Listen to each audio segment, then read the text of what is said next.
I never needed God. At least that's what I believed. Religion to me was a fairy tale, an invention to comfort the weak. I grew up hearing about faith, but always with disdain, convinced that science explained everything. The universe was a coincidence and life ended in death. Nothing more. And I was fine with that. I looked at Christians and saw them as naive. While they trusted in an invisible being, I trusted in myself. My intellect, my effort, my choices, that was all that mattered. God was a convenient illusion, a pretty story for those who needed hope. Me?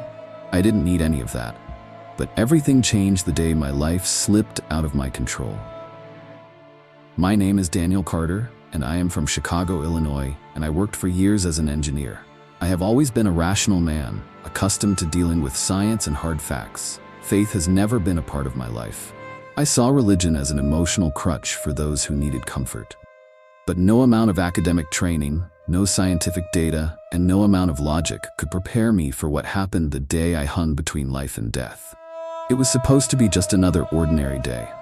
I drove down the road, focused on my commitments, without thinking about anything beyond the routine. But life, or rather death, took me by surprise. A truck lost control, came towards me, and before I could react, the impact happened. Everything went dark. I felt my body crushed by the twisted metal, an indescribable pain taking over me. But then something even more frightening happened. The pain disappeared. I was there, seeing my own body trapped in the wreckage. I heard the screams, saw the rescuers running, but something was wrong. I was no longer inside myself.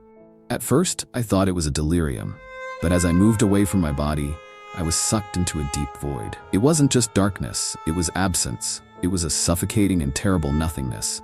Time seemed to not exist, and the loneliness was unbearable. Then I realized something even worse. I wasn't alone. There was something there. Something cold, faceless, shapeless, but full of evil. Whispers, voices mocking me, reminding me of all the times I denied God, all the times I laughed at the faith of others. Dread took hold of me.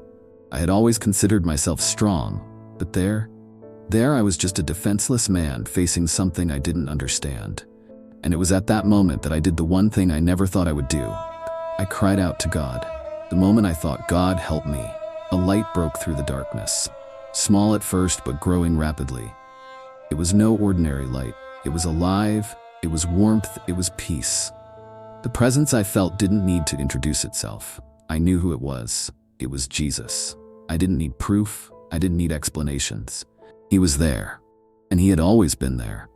I felt an indescribable love envelop me, as if every mistake I had made, every rejection, every blasphemy I had uttered against God was being covered by his mercy. That presence didn't accuse me, it didn't despise me, it just rescued me. And then, everything went black. I woke up in the hospital. The doctors looked at me in astonishment. They said my heart had stopped for a few minutes, that my survival was a miracle. But I already knew that. It wasn't just my body that had come back to life. My soul had been reborn. In the days that followed, as I recovered, I couldn't stop thinking about what had happened. I began to search for answers.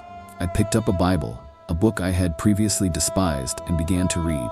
And there, among those pages, I found confirmation of what I already knew in my heart. I am the resurrection and the life. The one who believes in me will live, even though they die. John 11:25. I died and came back to tell people that he is the only truth. My life has never been the same again. Before, I used to mock faith. Now, it is my foundation. Before, I thought life ended at death. Now I know that it truly begins in Christ. Many people ask me, but what if it was just a delusion? My answer is simple. I know what I saw. I know what I felt. No hallucination can bring about such a profound transformation. No dream can change a heart like mine. Romans 10:9 taught me, if you declare with your mouth Jesus is Lord and believe in your heart that God raised him from the dead, you will be saved. That's what I did. And I've never been the same since. Maybe you, like me, have doubted God all your life. Maybe you believe that faith is an illusion. I thought so too. But I've been on the other side. I've seen what awaits us when we reject the truth. And now I need to tell you, don't wait for death to find out. You don't have to go through what I went through to believe. God doesn't want you to despair in order to find him. He's here now, waiting for you to open your heart, He gave me a second chance, and He can give one to you too. Come with us on this journey to share the word of the Lord. Subscribe and help us spread the truth. This is extremely important for the channel. May the peace of God be with you.